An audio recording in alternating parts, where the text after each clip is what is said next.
Hi, faithful caregiver. Today I'm going to be giving you 10 tips that will help you as you fly with your dementia loved one.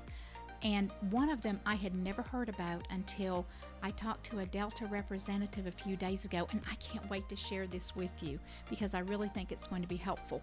But anyway, first thing, packing. When you're packing, no matter where you're going, when you're packing, please try not to pack when your loved one is in the room with you. Make sure that they're either asleep or just somewhere else, because you know when you're packing, that unusual activity, they are going to pick up on that, and it might get them agitated, and it might get them doing their repetitive questioning, and you don't want that to happen. So just make sure they're not in the room with you. The second thing is, if you have bright luggage, or if you don't have bright luggage, go get some. But I bought a big flowered suitcase for myself for when I travel in airports. And I will tell you, when you're trying to hold on to your dementia loved one after you're at the end of a flight and they're going off this way and you're trying to find your luggage and there's 125 pieces of black, brown, or blue luggage, I'm going to throw a picture up on the screen of what my luggage looks like. It's going to be really nice and helpful to you if you have a luggage like that and you can go, oh, that's mine, and you can go straight to it. I tell you, this will make a difference. I got mine at Gabe's. I don't know if you have a Gabe's in your area, but if not, I'm going to look up on Amazon and see if I can find something similar to it.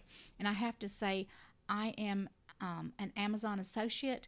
Any affiliate links you follow, I may be given a small commission, and I'm required to say that. There, I've done my due diligence. Done. So any link up there, that can happen with. So anyway, I hope you find some luggage like that, because it really will be helpful when you're at the end of your journey.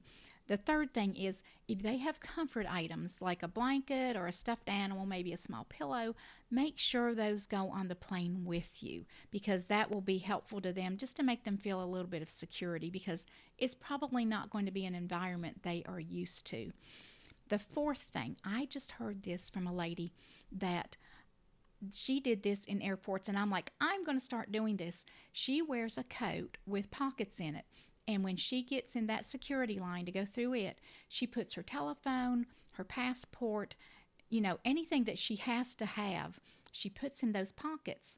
Then she takes that coat off, you throw it in that tray, and at the other side, she said, I don't have to look and scramble to see if my telephone went this way or what happened to it. It's all right there in my coat pockets. And I'm like, I'm going to start doing that. So I thought I'd share that tip with you. It just keeps everything together and easier to keep a hold of. Fifth thing, medical bracelets. If you already don't have a medical bracelet for your loved one, you might consider doing that, because I know more than likely you're not going to get separated, but if you do, it will be nice to have something on them that tells someone who they are and a phone number to get in touch with you with. And you could even use, I got thinking the other day, you could even use those tags or tiles, I think they're called, like the Find Me app. You could even take one of those and slip in your loved one's pocket, as long as they're not plunderers, because if they're plunderers, they're going to take it and throw it somewhere. But if not, you could take that and put it in their pocket, and that way you could find them if you were to get separated for whatever crazy reason. That will give you peace of mind too as you're traveling. So then, the sixth thing, I used for my mom a large Ziploc bag when I was packing her clothes. They do not make the Ziploc bag that I used. It had handles on it. Now I called the company and I'm like, you don't make these anymore. They're so wonderful. But they don't. But these hefty bags I found are just as good, and they will work just as well. This is like a 2.5 gallon hefty bag.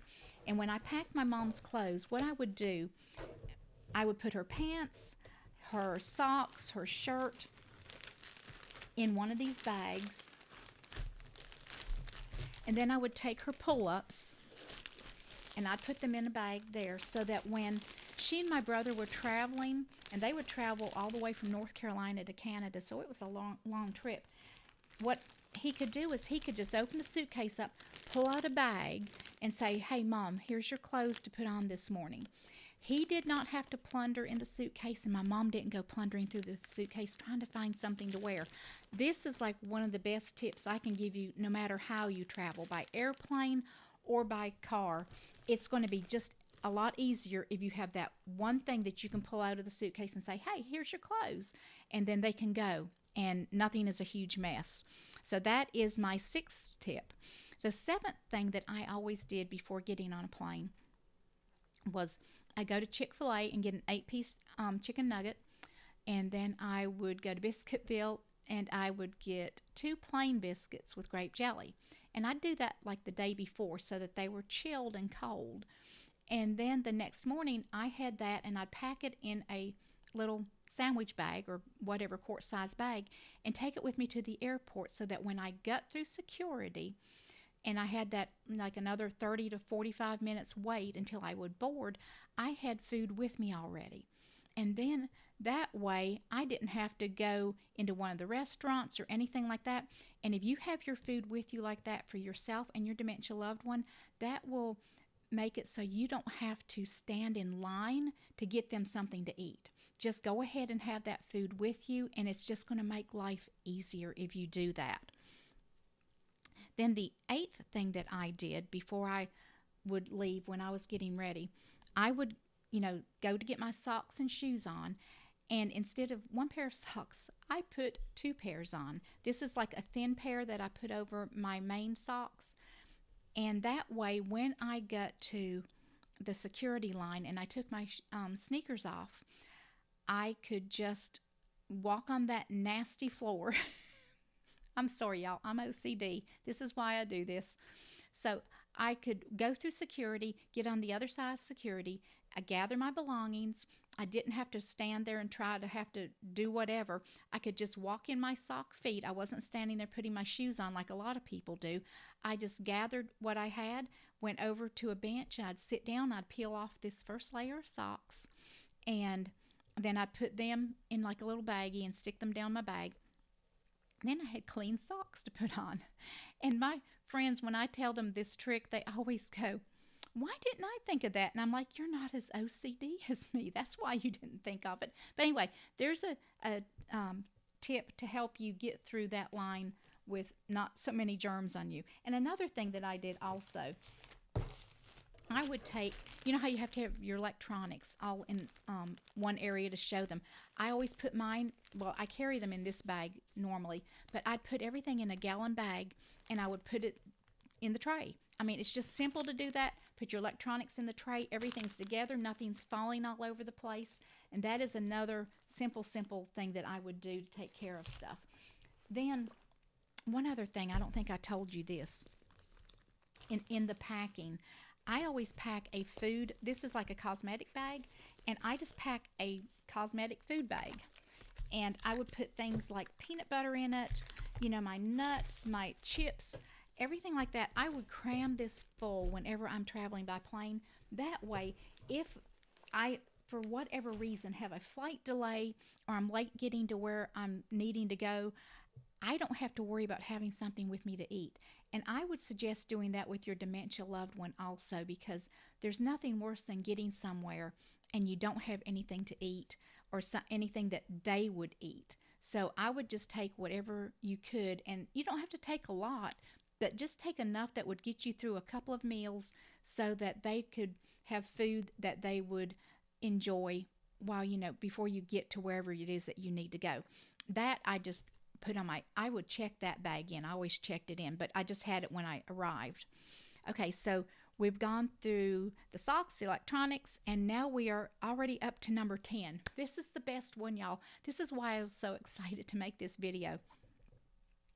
There is, through Delta, and let me up front say I am not sponsored by Delta whatsoever. I kind of wish they would sponsor me. That'd be really cool, but they don't. I just want to tell you there is a department they have. I think the official name of the department is DPNA department. I found it while looking on their website, and I'm like, what is this all about? Because then it said it's Cognitive Disabilities Services. So I've got the number and I'm going to give it to you. I called that number, and the gal I talked to, her name was Linda. So if you happen to get a gal called Linda when you call this number, you are set, because she just knew everything there was to know. I called and talked to her about taking my mom with dementia on a flight. And I said, if I took a dementia person on a flight could I use what she told me was called a multi-sensory room? And she said yes, because I've never heard of a multi-sensory room. Originally, they were made for people that had autism, and loud noises, there's other diseases and other things that disabilities that people have, that loud noises just get to them, and they just need a quiet, calming space. So that's what it was originally intended for. But when I asked her, I said, could I bring my mom who had dementia to something like that, or could anybody bring somebody with dementia there? And she said yes. And I was so excited. I thought, if you are traveling somewhere and you have a layover, sometimes those layovers get way long. And if you have a dementia loved one that's getting agitated, how wonderful it is if they have a multi-sensory room in that airport. Not all airports have them, but I know that Atlanta has them. The Detroit airport I fly into has them. And they will tell you, when you go through this cognitive disabilities services, they will tell you what airports have them by looking at your flight, and you can just ask them whatever you want to ask them, and they're going to have the answer for it. And she said also that there are maps of the airports online that you can look at, and those will have the location of those rooms. But if you don't have that in hand, if you see a red coat, that is a Delta representative. And Delta representatives can get you to the multi-sensory room if you need it. And also, she said, the wheelchair people that push you everywhere, she said, they know every, nook and cranny of this airport, or any airport, and they can take you to where that multi-sensory room is. So anyway, here is the phone number.